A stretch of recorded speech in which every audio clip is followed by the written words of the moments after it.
Olá, pessoal, tudo bem? Faz bastante tempo que eu não apareço por aqui ao vivo, certo?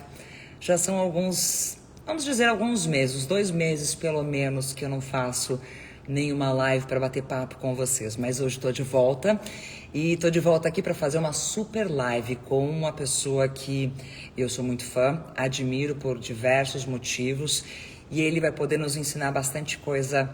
Daqui a pouquinho eu vou chamar ele para cá. Então, primeiro, quero aproveitar, dar boa noite para todo mundo, agradecer a todo mundo que já está se conectando, todo mundo que eu estava esperando para a live acontecer e pedir para vocês também compartilharem o link da nossa live. É muito fácil, tá vendo esse aviãozinho que fica aqui embaixo? Ó?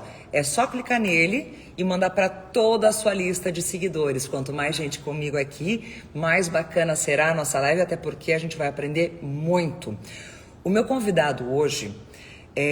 eu acho que é uma pessoa que tem a maior lista de apresentação que eu já vi na minha vida e não é para menos. O assunto, vamos falar do assunto primeiro, é empreendedorismo, economia e mulheres no mundo dos negócios. E eu vou conversar com o Ricardo Amorim. Ele é o economista mais influente do Brasil e uma das 100 pessoas mais influentes do país, segundo a revista Forbes. É colunista da revista Isto É, influenciador latino-americano mais seguido do LinkedIn, ganhador do prêmio IBEST de melhor do Brasil em economia e negócios pela votação popular e ficou em segundo lugar no prêmio pelo júri de especialistas do IBEST. É também autor do podcast Economia Falada, escolhido um dos melhores podcasts de 2019 e também podcast número 1 de empreendedorismo da Apple Podcast. Bom, é por isso que todo mundo quer ouvir o que ele tem para falar. Deixa eu chamar ele, conectar ele aqui com a gente. Já está aqui junto. Para o meu amigo, para o meu convidado de hoje, Ricardo Amorim. Está conectando aqui com a gente. Olá, boa noite! Boa noite, Ana. Tudo bem? Tudo ótimo. Poxa, eu tô tão feliz de poder fazer essa live com você. Você não faz ideia da minha felicidade e do meu orgulho, porque, primeiro, sou uma grande fã, acompanho o seu trabalho há muito tempo e você, como eu disse, é um dos meus convidados com a maior lista de apresentação que eu já peguei na vida. Olha, Ana, eu posso te falar o seguinte, aqui em casa não impressiona ninguém, eu posso dizer que aqui em casa tem muito mais fã seu do que meu, então não se impressione nem você, nem ninguém que estiver assistindo aqui. Agradeço toda a sua família. Obrigada pelo carinho, obrigada por ter aceito o meu convite. É um assunto que eu gosto muito de falar. Eu estava algumas semanas sem fazer live, até mas são mais ou menos 2 meses aí sem aparecer ao vivo aqui para a galera. E hoje resolvi voltar aqui e trazer você para a gente poder conversar um pouquinho, porque eu vim acompanhando suas últimas postagens, as suas publicações, e eu acho que todo mundo quer saber um pouco mais de como será daqui para frente. E também sobre esse momento do empreendedorismo. Aliás, você fala sobre isso muito bem. Eu vou só desativar, por favor, aqui os nossos comentários por enquanto. Ok, peraí, daqui a pouco eu volto para poder abrir perguntas para a galera aqui, para a gente não ter esse monte de comentários subindo aqui na nossa imagem, melhorar a posição de câmera, para a gente poder começar o nosso bate-papo aqui. E o assunto, como eu disse, é empreendedorismo, economia e mulheres no mundo dos negócios. E eu queria saber, Ricardo, como você vê o trabalho feminino aí no mundo corporativo. Como é que você enxerga o trabalho das mulheres hoje? Em primeiro lugar, eu sou um pouco suspeito, porque eu sou fã do trabalho de mulheres há muito tempo. O que eu quero dizer com isso aqui é o seguinte, mulheres e homens têm um monte de características comuns e têm algumas diferenças. Em geral, a minha impressão é que os homens tendem a se achar, na média, né? Claro que tem exceções, mas mais capazes do que realmente são, e as mulheres ao contrário. Eu acho que uma das dificuldades femininas é insegurança. E os homens têm o problema inverso, que é o excesso de segurança. Um pouco de equilíbrio nos dois casos normalmente funciona bem. É claro que para tudo há exceções. Mas o que eu acho que há de mais importante é que, exatamente porque há diferenças, como sociedade, a gente está muito melhor quando a gente usa os dois lados. Porque há algumas coisas que homens têm um pouco mais de facilidade e outras que mulheres têm mais facilidade. Eu costumo dizer que você está vendo um lado da minha mão, eu estou vendo outro. Mas não tem certo nem errado. A mão é as duas coisas. Só que se eu não tiver a sua ótica, eu não sei o que é esse lado. Unha? O que é unha? Não estou vendo unha. Para mim não tem unha. Então eu acho muito importante que a gente use as duas habilidades que a gente tem, tanto a masculina quanto a feminina. E o último ponto é que eu acho que, se a gente for olhar algumas gerações passadas, quando a participação das mulheres no mercado de trabalho era muito pequena, na prática o que significava é que a gente estava abrindo mão de um monte de talento, cérebro e tudo que as mulheres têm por nada. E como sociedade, abrir mão de potencial é um crime. Além de ser um crime com a pessoa que está sendo excluída de alguma forma, mas é um crime do ponto de vista do que a gente está deixando de contribuir para a sociedade. Isso não vale só para mulheres, tá? Vale para qualquer tipo de exclusão, mas obviamente vale para mulheres. Você disse que uma das maiores barreiras da mulher é com relação à insegurança, ser insegura no que elas fazem. E isso até é uma das coisas que eu queria saber, das maiores dificuldades para a mulher quando se fala de empreender. Você acha que é só a insegurança ou existem outras dificuldades que elas também enfrentam no mercado? É que eu acho que as outras dificuldades elas não estão relacionadas a uma característica que seja mais comum para mulheres do que homens, está relacionada a um papel social. Eu acho que a principal dificuldade, em geral, está relacionada à maternidade. A gente ainda hoje tem uma sociedade na qual, em geral, salvo raríssimas exceções, o papel da mulher, da mãe, na educação e no cuidado dos filhos é muito maior que o dos homens, e isso acaba criando uma série de distorções. Eu recentemente vi uma imagem que eu gostei muito, que eu acho que define muito bem. Era uma porta do que seria uma entrada de mercado de trabalho. Na realidade, a porta era uma silhueta masculina, que estava desenhada no meio do muro. E aí tinha uma mulher puxando pela mão uma criança, obviamente com um corpo diferente, tentando dar um jeito de passar e se encaixar para caber ali.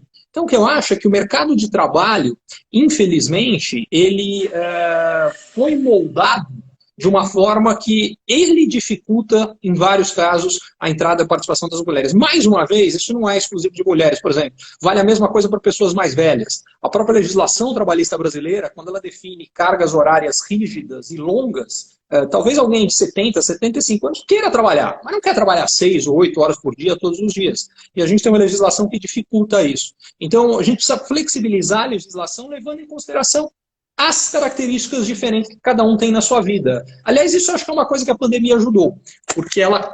Desculpa que eu estou tomando um baile aqui, o tripé aqui no celular, resolveu dar um problema. Ricardo, vou... percebi aqui antes, mas não consegui resolver. E o resultado da... Mas o que eu dizia, então a gente precisa achar formas de que as pessoas, com as suas particularidades, possam ter condição de participar e colaborar no mercado de trabalho. Você falou com relação à pandemia, que ela acabou trazendo aí novos momentos e uma nova visão das pessoas com relação ao trabalho, ao mundo corporativo, aos novos negócios. Eu também percebo isso acontecendo, até por conta de tantas mudanças que a gente sofreu nesse um ano, mudanças até bastante rápidas. E eu me considero uma pessoa empreendedora. Eu, desde 2002, trabalho em cima da criação e do desenvolvimento da minha marca. Entrei no mundo do franchising e exatamente com um dos negócios que nós temos, com o Instituto Ana Hickman, nós percebemos o que você falou, por exemplo, terceira idade, pessoas que, na teoria, estariam aposentadas buscando um novo momento, uma nova história para a vida delas, um novo recomeço. Tanto que dentro das aulas, hoje, nossa terceira idade é uma minoria ainda, mas nós estamos no desenvolvimento de cursos voltados exatamente para esse público, porque a gente vem percebendo a necessidade exatamente de pensar não só em um grupo de pessoas, e sim ampliar cada vez mais, porque não são só mulheres, mas mulheres, pessoas mais jovens que estão buscando seu primeiro emprego, ou até mesmo aquelas que querem recomeçar a sua nova história. Então é uma das coisas que realmente eu enxergo como uma das mudanças positivas que a gente descobriu aí ao longo desse quase um ano. Em março a gente completa um ano de pandemia. Que, aliás, a gente vai falar um pouquinho sobre isso. Já passou tão rápido esse um ano, mas a gente vai falar sobre isso daqui a pouquinho. Antes eu queria saber de você uma coisa. Você sabe me dizer, em percentual, qual é o número, qual é a diferença em percentual de mulheres empreendedoras aqui no Brasil para os demais países? Você tem essa... essa informação? O número, eu não sei exatamente, mas eu consigo te dar algumas direções em relação a isso. O grau de empreendedorismo no Brasil ele é bastante elevado, por duas questões. Uma é técnica. O Brasil tem uma coisa que a gente chama, na realidade, a gente chama de empreendedor, gente, fundo, é freelancer. Então, o que eu quero dizer com isso? A gente criou uma coisa que é muito benéfica, que é a MEI, que é o microempreendedor individual, benéfica do ponto de vista de criar um instrumento jurídico para as pessoas poderem trabalhar. Mas ela gera uma confusão, porque um cara que trabalha sozinho, ele não é, na verdade, um empreendedor. Nada errado. Fantástico ser freelancer, não tem problema nenhum. Mas ele é um freelancer, ele não é um empreendedor. Isso distorce um pouco as nossas estatísticas, porque a gente acaba tendo nas estatísticas de empreendedorismo brasileiro os números que estão misturados, desde essas pessoas que são uma única pessoa trabalhando, como aquele que realmente é empreendedor e contrata mais gente que trabalha. Opa! Tá realmente um desafio aqui hoje. Não se preocupe, mas o negócio ao vivo acontece essas coisas, relaxa. Olha, e a gente está falando de empreendedorismo, e empreendedorismo é isso, é o celular caindo e ter que se virar e continuar aqui na nossa live. A vida é assim. E diga-se de passagem, eu acho que uma das coisas talvez positivas que a pandemia trouxe é exatamente essa percepção de que a gente precisa lidar com a realidade como ela é. Então eu falava das características da vida, às vezes, das mulheres que criavam dificuldades no mercado de trabalho. E a gente passou, a verdade é que o escritório foi para casa, que é o caso da conversa que a gente está tendo aqui hoje, eu e você, que é outra situação. Eu ia gravar no lugar, mas coisas da casa. Então, o que aconteceu é que o jantar, por algumas razões, acabou atrasando. Bababá. Falei, cara, se eu fizer aqui, que está do lado da sala, vai estar uma zona aqui. Eu tenho dois filhos pequenos. Falei, não vai dar certo. Então, vou lá para o escritório, muda a iluminação rápido, e quando eu vou ver o negócio não funciona. Isso é o mundo real. Isso é empreendedorismo. Empreendedorismo, a gente encontra no caminho um monte de desafios com os quais a gente não contava. E que a gente não sabe quais são os desafios. O que a gente sabe é que desafios vão aparecer. Qual exatamente? A gente não sabe, a gente vai descobrir. E o que a gente precisa aprender é tratá-los com naturalidade. Acho que uma outra coisa importante, perseverança. Quando você contou a tua história, eu conheço um pouquinho dela, e eu sei que uma das coisas que é fundamental, primeiro, é a gente usar o que a gente tem de mais forte para alavancar tudo que a gente pode fazer, mas em segundo lugar, por exemplo, quando você falava de empreendedorismo, e me corrija se eu falar bobagem, tá? Mas até onde eu me lembro, até onde eu conheço, você foi uma das primeiras pessoas no mundo da moda a trabalhar com licenciamento de marca própria. Honestamente, eu estava forçando a minha memória, tentando me recordar, e eu não me lembro. Eu me lembro quando você fez isso. E quem olha para hoje, a Ana Hickman, todo o sucesso que tem, é óbvio que ela deveria ter uma marca própria. Peraí, quando você começou a fazer isso, você não era Ana Hickman. Claro que você já tinha sucesso, mas não chegava nem perto do que você atingiu hoje. Então, o que isso aqui me mostra como exemplo, eu acho que é legal para quem te acompanha, é a capacidade de, primeiro, antes de mais nada, ser muito boa no que você já fazia atuando como modelo, mas alavancar isso para outras coisas e fazer isso também muito bem, que é o que você faz até hoje. Eu enxergo a questão de empreender, até quando eu comecei a minha história no mundo corporativo, criando a minha marca, isso foi em 2002, eu comecei a modelar em 1996. Em 2002, comecei a marca Ana Hickman. E eu, na época, a gente não usava essa palavra empreender. E sim, vamos começar um novo negócio. E eu sempre vi isso como oportunidade de fazer alguma coisa que eu gosto, que eu acredito, se transformar em algo a mais. E dali vieram desdobramentos. Mas sim, aqui no Brasil eu acho que realmente eu fui uma das primeiras modelos a trabalhar muito forte em licenciamento. Mudamos muitas histórias e formas de enxergar o licenciamento também. Fora do Brasil você tem outras histórias, outros cases de grande sucesso.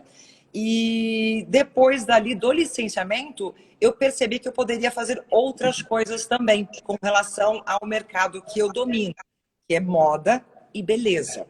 E quando eu falo isso, foi o momento que eu virei e liguei a chave do franchising. Meu sócio, Silvio Calais, que é o CEO do Grupo Calais, que tem quase aí 30 anos no mercado, trouxe para mim a oportunidade de começar o Instituto Ana Hickman. E dali vieram outras possibilidades. O Instituto, só para você ter uma ideia, você deve conhecer um pouquinho a história, a gente conversou outro dia um pouco sobre isso, é uma escola profissionalizante. Hoje são 12 escolas ativas no Brasil. Nossa primeira vai completar 3 anos que nós ainda Foi no bairro da Lapa, na capital, e dali vieram outras. E daqui alguns meses teremos 21 unidades funcionando. São 21 em fase de implantação. E aí veio mais laser, que é a nossa clínica de depilação a laser. Já são 61 unidades ativas no Brasil. Outras 62 que a gente está aí no processo de implantação. E o meu mais novo negócio. Aí sim, eu falo que é uma área que eu tenho uma paixão muito grande, que é a área da beleza, que eu enxergo com uma grande possibilidade cada vez mais forte de negócio. Além do olhar, é um espaço que tem especialização em micropigmentação e extensão de cílios e também outros serviços rápidos de beleza com uma forma de atender diferenciada. Eu gosto de fazer algo que tenha proximidade com as pessoas. Então, lá, nós criamos ali quem criou, na verdade, Rose, minha sócia, ela criou esse formato de casa de as melhores amigas e há um ano entrei junto, eu e Sidney, também sócios ali, e a gente está muito feliz com isso tudo. Eu enxergo exatamente isso. Ser empreendedor é enxergar boas oportunidades. E oportunidades que você ou domine ou tenha a possibilidade de aprender e ir adiante. E trazer isso para o seu mundo. Pelo menos eu vejo dessa forma. Então, são situações que aconteceram na minha vida, boas oportunidades de negócio e que eu não pude deixar passar. E eu acho que, além de enxergar, é criar essas oportunidades. Porque, então, pegar um exemplo do que você está fazendo agora. Mercado de beleza é um dos mercados que mais cresce já há algum tempo. Então, a gente teve o processo da pandemia. Crise no mercado da beleza, eu só vejo números crescendo. Você concorda? É isso que eu estou falando, ele vai muito bem. E diga-se de passagem, nas áreas que você comentou, a pandemia até intensificou. Porque um dos efeitos do crescimento gigantesco que a gente passou a ter de teleconferências, enfim, é que a gente está se olhando mais. Particularmente no caso dos homens, isso foi muito marcante, porque as mulheres já se olhavam mais, já tinha uma tendência maior a se olhar no espelho e ver o que gostava, o que não gostava, enfim. Os homens menos. E uma das coisas que aconteceu é um crescimento brutal desse mercado de beleza, inclusive masculino, inclusive de procedimentos estéticos, plástica e por aí vai. Então, a oportunidade, em parte, diga-se de passagem, vem no momento atual que você está falando. Mas aí é você que tem que, a partir dessa oportunidade, transformar o que é uma oportunidade teórica em criar uma oportunidade real, que é o negócio que você está fazendo. Porque isso é uma das coisas que eu escuto muito, falar, não, a crise cria oportunidade. Não, crise não cria oportunidade. Quem tem que criar oportunidade somos nós. Isso é o que a gente falava de empreender, a atitude de ir e fazer, sem ter certeza que vai dar certo, sem saber exatamente como vai ser. Para mim, a grande lição que veio disso foi do esporte. Eu adoro esporte, já pratiquei muito e tive um monte de experiências, mas mais do que nada, tive um grande aprendizado da experiência de você quer? Vai lá, se dedica e faz. Vai dar certo da primeira? A chance é muito baixa de acontecer. Mas se você se dedicar para valer e realmente você quer, é algo que você está afim, depois de algum tempo você pode ser muito bom naquilo, das coisas mais diferentes possíveis. O que você acha que define um bom empreendedor, de um empreendedor que ainda não descobriu o que ele precisa fazer? São várias coisas. A primeira coisa é paixão pelo que ele quer fazer. Empreendedorismo, no final das contas, é um estilo de vida. Se você não tiver paixão suficiente para entrar de cabeça e se dedicar, primeiro, a chance daquilo dar certo cai muito. E a segunda, a sua satisfação pessoal certamente vai ser muito menor. Uma das coisas que eu acredito é que a vida não é um sprint, ela é uma maratona. E exatamente pelo que o fato dela ser uma maratona, significa que o quão talentoso a gente é em alguma coisa para começar, não importa muito. O quanto a gente ama aquilo, importa demais. Porque se a gente realmente gostar, a gente vai se dedicar. Se a gente se dedicar, ao longo do tempo, a gente vai melhorar. Como a gente tem bastante tempo para melhorar, no final das contas, a gente pode ser muito bom naquilo. Então, uma das coisas que eu realmente acredito é que a gente tende a supervalorizar o talento e não valorizar o suficiente a paixão. Porque a paixão que garante a sustentabilidade da dedicação, do esforço, e é o esforço que leva ao desempenho excepcional. Em qualquer área, no empreendedorismo não é diferente. Quando a gente fala em empreender, a gente fala aí de tentar sem saber se vai dar certo. Mas, agora há pouco a gente falou, poxa, a pandemia trouxe tantas mudanças para a nossa vida. Isso que a gente está fazendo agora é uma delas. Essa conexão com o mundo virtual. Cresceu assustadoramente. foi benéfico em diferentes situações, mas também vejo como um mecanismo perigoso, às vezes que as pessoas ainda estão aprendendo a usar da forma correta. E aí, junto com isso, veio a palavra medo. Eu lembro bem o ano passado, no mês de março, quando começou a bater na nossa porta aqui no Brasil, os primeiros eventos cancelados, os primeiros shoppings fechados, as escolas fechando, aquele pânico geral, muitos empresários dizendo: o mundo vai acabar, a gente não vai conseguir superar isso tudo. Como será o dia de amanhã? Junto com isso, vieram novas possibilidades, as pessoas se reinventando, novas profissões, inclusive, começando a aparecer, novas formas de vender e muitas dúvidas. A primeira delas era com relação à vacina. Quando essa pandemia vai terminar? Como é que vai ser depois da pandemia? E aí vem aí a lista de medos do novo empreendedor. E essa semana nós tivemos, graças a Deus, a mais incrível notícia, acho que todo mundo estava esperando, é que a vacina finalmente a primeira pessoa foi vacinada. E você fez uma publicação, e tem uma parte da sua publicação que me chamou muito, foi muito forte para mim. Eu queria que você me explicasse o que você quis dizer exatamente com isso. Eu não vou ler todo o texto, mas eu vou ler o trecho que me chama muito a atenção. Depois de quase um ano de sofrimento, centenas de milhares de mortos e milhões de desempregados, surge uma luz no fim do túnel. A vacinação não resolverá todos os problemas da noite para o dia, mas representa o início do fim da crise que vivemos. Você acredita que depois, por conta desse começo, nós teremos uma história diferente agora em 2021?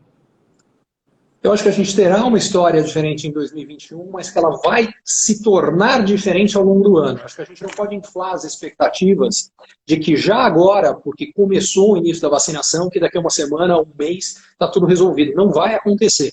Então a gente não deve criar expectativas falsas. Mas sim, eu acredito que a gente vai terminar um 2021 de uma forma completamente diferente da que a gente terminou 2020. A gente terminou 2020 ainda no domínio do medo. A gente terminou 2020 com a preocupação de que no Natal e no Ano Novo, das duas uma, ou você deixa de estar com pessoas que são importantes e com quem você adoraria estar, ou você está colocando em risco a vida de pessoas. Então é uma escolha muito difícil, muito dura de ser feita. A gente viveu 2020, começou 2021 numa realidade de, será que as crianças vão poder ir para a escola? A gente começou 2020 com vários negócios, com preocupação se eles vão poder abrir, se eles vão poder funcionar. Eu acredito que a gente vai começar 2022 de uma forma muito diferente. Mas isso não quer dizer que 2021 vai ser um ano super tranquilo, super fácil. Foi por isso que eu usei o termo o começo do fim, e não o fim. Eu acho que a gente muda a trajetória, mas não é que está tudo resolvido automaticamente. O que você acha que falta para o Brasil? Como você vê, quais ações o Brasil precisaria tomar para poder reduzir esse impacto na economia do país? Porque a gente vem sofrendo bastante e com certeza esse impacto não vai acabar tão rápido. Não será 2021 e eu acredito que também não 2022. Como é que você vê isso? Não, eu acho que você tem razão. Eu dividiria em duas partes, porque não dá para a gente falar só desse impacto econômico sem falar do que está acontecendo no lado de saúde pública. E aí eu diria que o que a gente fez, por um lado, a gente foi muito bem e por outro a gente foi muito mal. No lado de saúde pública, infelizmente, o Brasil não foi bem sucedido até agora no combate à pandemia. Quer dizer, se a gente falar que o Brasil tem 2,7% da população mundial e tem 10% dos mortos, quer dizer, 4 vezes mais, a gente vê que não funcionou. E isso tem um impacto econômico, além, a parte mais importante, obviamente, são as vidas que estão sendo perdidas. Mas, além disso, ele tem um impacto econômico negativo muito importante, porque isso leva a atividades que são paralisadas, negócios que não podem funcionar normalmente, que deixam de acontecer, as pessoas com medo, não só de ir à rua, mas de gastar, porque elas falam, eu não sei quanto tempo isso vai durar. É melhor eu segurar o dinheiro que eu tenho, porque ele pode fazer falta no futuro. Só que essa pessoa que não gasta hoje é um negócio que não vende. Um negócio que não vende é um negócio que não contrata alguém. Então você gera toda uma dinâmica negativa por conta disso aqui. Por esse lado, o Brasil foi muito mal. Mas a resposta econômica ao problema foi bastante eficiente. Quer dizer, por dois lados. A gente estimulou muito a economia. Por um lado, o governo gastando muito dinheiro, colocando muito dinheiro em circulação, principalmente com o programa de auxílio. Só para dar uma ideia, nesses 9 meses no qual o programa de auxílio existiu, o Brasil gastou o equivalente a 10 anos de gastos de Bolsa Família. Então foi muito dinheiro colocado no bolso, principalmente de uma população de renda mais baixa, que tinha um monte de necessidades não atendidas e, quando teve uma renda um pouquinho maior, gastou. E isso ajudou a economia a girar e a voltar com mais força. E o segundo aspecto foi o aspecto monetário, a taxa de juros, quer dizer, a taxa Selic, a taxa básica de juros no Brasil caiu para 2%, que é um negócio para a realidade brasileira completamente novo, e com isso teve uma expansão muito forte de crédito. E alguns setores que dependem mais de crédito passaram a ter um desempenho também muito forte, como é o setor imobiliário, mais recentemente mesmo o setor de veículos começou a ter uma recuperação bem mais forte. Então essas duas coisas colocaram a economia numa rota de recuperação e o resultado foi que nos últimos 3 meses, por exemplo, já foram criados 1 milhão de novos empregos no país. Quer dizer, então está dando certo, está funcionando, que é o que dá razão para a gente ter otimismo com relação a 2021, salvo se no meio do caminho a gente tiver algum problema grave, ou nas contas públicas brasileiras, ou no cenário político, ou no cenário externo. Mas se não mudar alguma coisa por aí, está desenhando um 2021 muito melhor no lado da economia. Bom, eu ia falar assim, bate na madeira para não termos outros problemas no meio do caminho, porque vai ser duro se tivermos mais um solavanco tão grande. Nem fale. Não merecemos isso. Não, não merecemos. Eu acho que a gente merece sim continuar com esses números que você acabou de dar, de mais de 1 milhão de novos empregos gerados. E eu, como empreendedora, o que eu mais quero é que realmente a gente consiga gerar novos empregos e trazer novas oportunidades de negócio. Como é que você vê o franchising, franquias, falando de geração de novos empregos e novos negócios? Como um papel muito importante por vários fatores. O franchising é uma das metodologias, no fundo, de transferência de expertise. O que ele faz é permitir que gente que quer empreender, mas que não necessariamente tenha pronto todos os conhecimentos que seriam necessários para o sucesso daquele negócio, tenha condições de fazer isso e ter sucesso. Então, é um método que funciona muito bem, particularmente para gente que tenha vontade de empreender, mas sabe, reconhece que tem alguns gaps no seu conhecimento que provavelmente vão gerar dificuldade se a pessoa partir para fazer sem o apoio do que é um franchise. E nesse momento, em particular, como muita gente perdeu o emprego e se viu na situação de ter que buscar alguma coisa para fazer, mas é o que eu falo que é o empreendedor de necessidade. Não é o empreendedor que vem planejando há algum tempo, eventualmente o cara trabalhava com alguma coisa, não, eu vou sair para montar um negócio, não. De repente eu estou sem emprego, eu preciso pagar as contas em casa, eu vou ser forçado a empreender, mas não necessariamente eu tenho que ir pronto. O franchise, não é só nessa situação, mas particularmente nessa situação, pode ajudar bastante. Bom, aí é uma dica minha que eu falo, se você for partir para o lado do franchising, na hora de escolher o seu negócio, primeiro escolher aquilo que mais tenha a ver com o seu estilo e com a sua personalidade.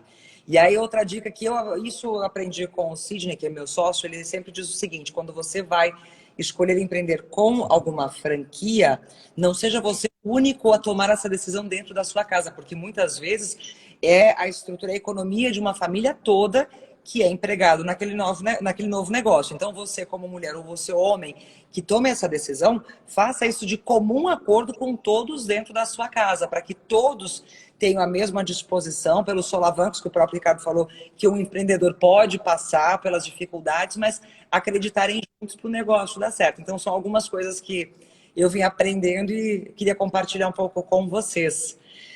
Bom, quando a gente fala de... Assina embaixo. Ah, que bom, fico muito feliz. Deixa eu aproveitar, como eu falo, eu sou uma seguidora sua, gosto de tudo aquilo que acompanho, tudo que você publica, e eu vi uma publicação sua aqui, eu acho que vale a gente trazer aqui para contar para todo mundo, que pode ajudar demais. Aliás, o que eu estou fazendo aqui hoje, gente, é trazendo o Ricardo para poder compartilhar com todo mundo conhecimento, não só em economia, mas novos negócios e novas ideias. E ele deve lançar agora em fevereiro um curso online, é isso que você vai fazer?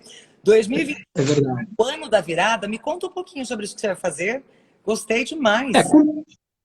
Como eu comentei com você, eu estou bastante convicto que tem uma probabilidade alta de que a economia vai surpreender, vai ser melhor do que as pessoas estão imaginando. Eventualmente surpreender bastante, tá?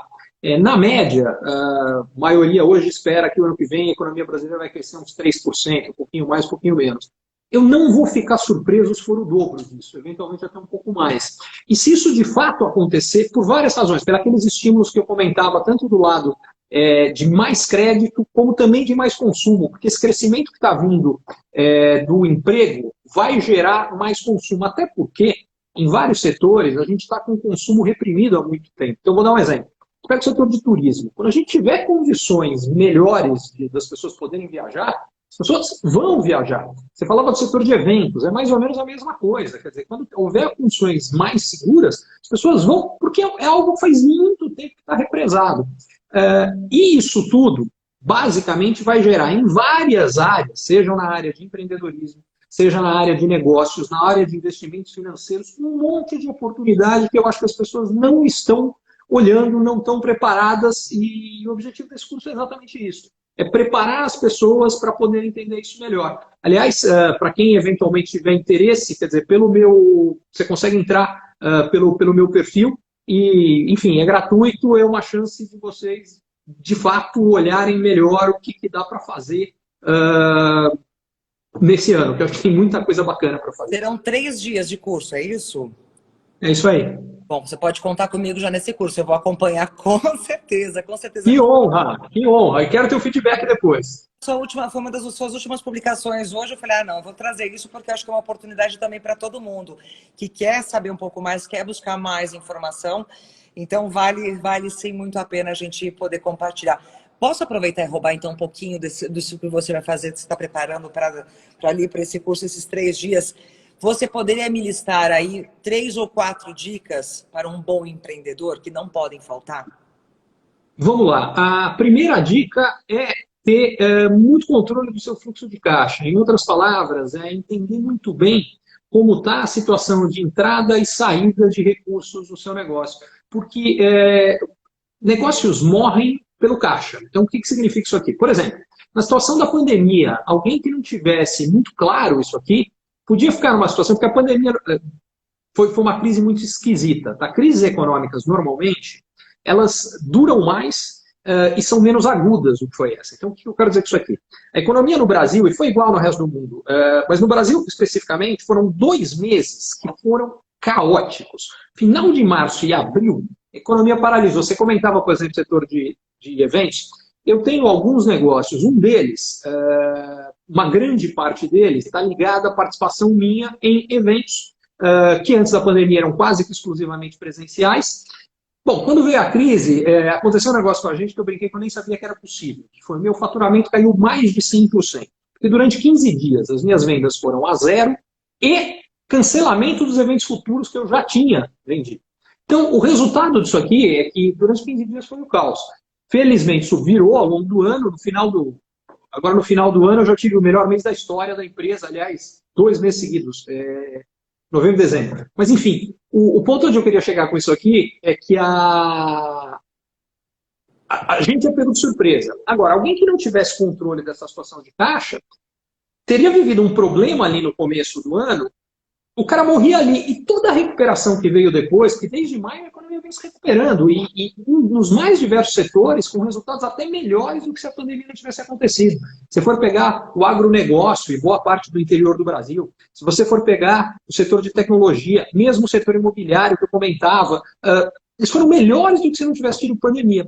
Só que, para isso acontecer, você tem que ter resistido àqueles 2 meses que foram péssimos para todo mundo. Então, a primeira coisa é controlar.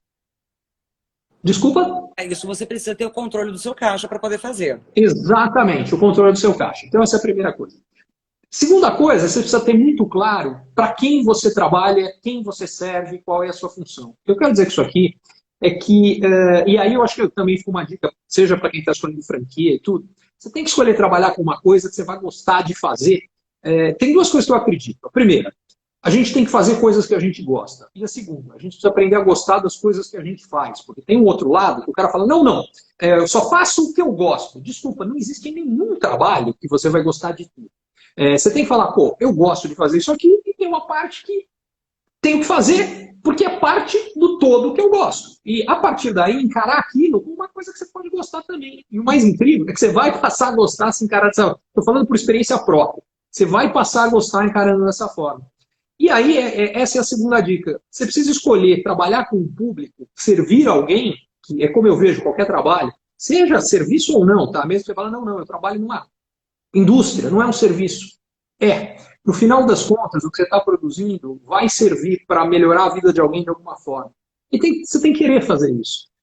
Se você fizer isso, você vai se dedicar mais, você vai entender melhor a outra pessoa e, por consequência, vai poder tomar melhores decisões de negócio. Essa eu acho que é a segunda grande dica. A terceira, que está ligada ao momento, essas duas valem para sempre. A terceira está ligada a um momento específico. Quando as pessoas, em geral, têm mais medo e acham que a situação vai ser pior do que ela são quando as maiores oportunidades aparecem. Pelo seguinte, quando as coisas estão muito boas, mas todo mundo percebeu que está muito bom, você vai competir com mais 30 caras pelo mesmo cliente. E a oportunidade não vai ser tão grande quando ela aparece, ela vai ser menor. Ao contrário, quando as coisas estão não necessariamente espetaculares, mas melhores, eventualmente bem melhores do que os outros acham, como as pessoas acham que não vai ser tão bom, elas vão tomar decisões mais cautelosas, com mais medo, elas vão com mais cuidado. E, por consequência, para quem vai de cabeça, a oportunidade acaba sendo bem maior. É isso que é o principal recado do que eu acredito relacionado a 2021. Bom, aliás, já tem sido da metade desse ano para frente, tá? Não começa em 2021. Isso já tem sido verdade, eu diria, nesse segundo semestre. E pelo menos no segundo semestre de 2020, isso foi correto, se provou correto. Eu queria muito te agradecer, viu, Ricardo, por ter aceito o convite hoje, por ter compartilhado com a gente seu conhecimento, aquilo que você enxerga, do que vem acontecendo, do que ainda vai acontecer. E te desejar, assim, todo o sucesso do mundo. E para quem ainda quem não conhece esse curso novo que o Ricardo vai fazer, 2021, o ano da virada, logo que a gente acabar a live, vai até a página, o perfil dele, o link está lá, vale muito a pena. E eu já vou participar desse curso com certeza, a gente tem muito para aprender. E o mesmo queria aproveitar e convidar todo mundo que quiser conhecer um pouco mais sobre os meus projetos de franquia também. Na minha bio eu tenho o link direto tanto para Mais Laser by Ana Hickman, o Instituto, que é a nossa escola profissionalizante, o Instituto Ana Hickman, e também o nosso projeto Além do Olhar, que fala sobre micropigmentação, extensão de cílios na área da beleza. Ricardo, eu queria muito te agradecer, viu? A oportunidade, a conversa de hoje. E espero que a gente possa fazer isso mais vezes. E eu espero que os eventos voltem logo, porque eu gosto muito de assistir as suas palestras. Aliás, no começo do ano passado eu fui a logo depois começou a pandemia e não tivemos outras oportunidades. Pois é, eu espero também, eu gosto muito, eu adoro esse contato com o público, eu gosto de gente, eu gosto das pessoas, gosto dessa troca. E a outra coisa que eu queria reforçar aqui, que eu acho muito bacana, na hora que você fala, pô, eu vou estar lá, vou estar fazendo o curso, uma das coisas que eu acho que faz a diferença, uma das coisas que eu aprendi nas pessoas que realmente vão longe na vida, é esse desejo eterno de aprender. Porque, mais uma vez, não importa muito de onde a gente larga, uns largam mais para frente, outros largam mais para trás, mas onde vai determinar onde a gente chega é essa curva nossa ao longo da vida, e essa curva é determinada pelo desejo de aprender. Você não chegou onde chegou à toa, eu sempre soube disso, e é uma honra, um prazer estar aqui com você hoje. Obrigada. Bom, o que você acabou de falar faz jus a uma frase que eu gosto, que eu levo para a minha vida, porque eu sou uma eterna sonhadora. Eu acredito que a gente precisa sonhar, mas para poder realizar esse sonho, a gente precisa aprender. Aí sim a gente chega ao nosso objetivo. E eu sou um eterno aprendiz e um eterno curioso. Muito bom, Ricardo. Obrigada mais uma vez pela oportunidade. Obrigado. Um beijo para você, para toda a sua família. E ó, não teria problema algum se as crianças aparecessem ali no meio da live, viu? Os pequenos. Porque... Tá certo. E, aliás, Ana, uma das coisas engraçadas da história é que nesse mundo tão grande, você está em Itu também, né? Eu tô. A gente está muito próximo. Estamos ambos em Itu. Então, uma das coisas engraçadas que desde a férias de julho, eu vim para cá, adorei, fiquei e tenho estado na pandemia. Você tem residência 100% aqui para o interior, então? Neste momento está. Quando as crianças voltarem a ter aula, a gente volta presencial, a gente volta para São Paulo em algum momento. Mas é bom, é muito bom mesmo. Obrigada. Beijo para todo mundo. Cuidem-se. Muita saúde. E ó, boa sorte nesse novo curso e com todos os seus novos projetos, que eu sei que 2021 vai ser um ano bem intenso para você também. Vai sim, tem muito projeto novo, tem muita novidade. Obrigado, eu tenho certeza que vai vir muita coisa legal. Beijo grande, brigadão. Tchau, tchau. Tchau, tchau.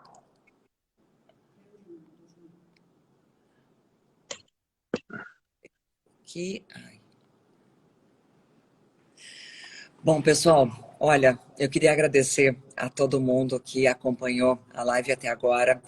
Eu tenho que confessar que eu fiquei muito feliz por essa chance, por essa oportunidade de conversar com o Ricardo, um cara que eu acompanho há muito tempo, e poder escutar o que ele tem para falar, o que ele pensa sobre o atual momento das nossas vidas, sobre o setor, sobre a economia e tudo que a gente pode esperar para as próximas semanas, para os próximos meses e anos, é importante sim.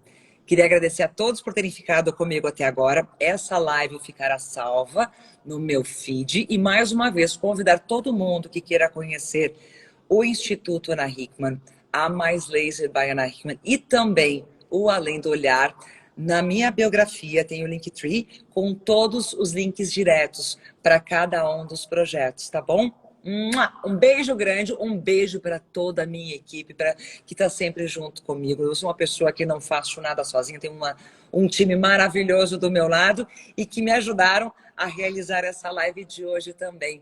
Beijo para vocês, até a próxima. E, ó, semana que vem, na próxima terça-feira, eu tenho mais uma live aqui, desta vez para falar sobre beleza, com o meu dermatologista Hamilton Macedo. Beijo grande, boa noite e até a próxima.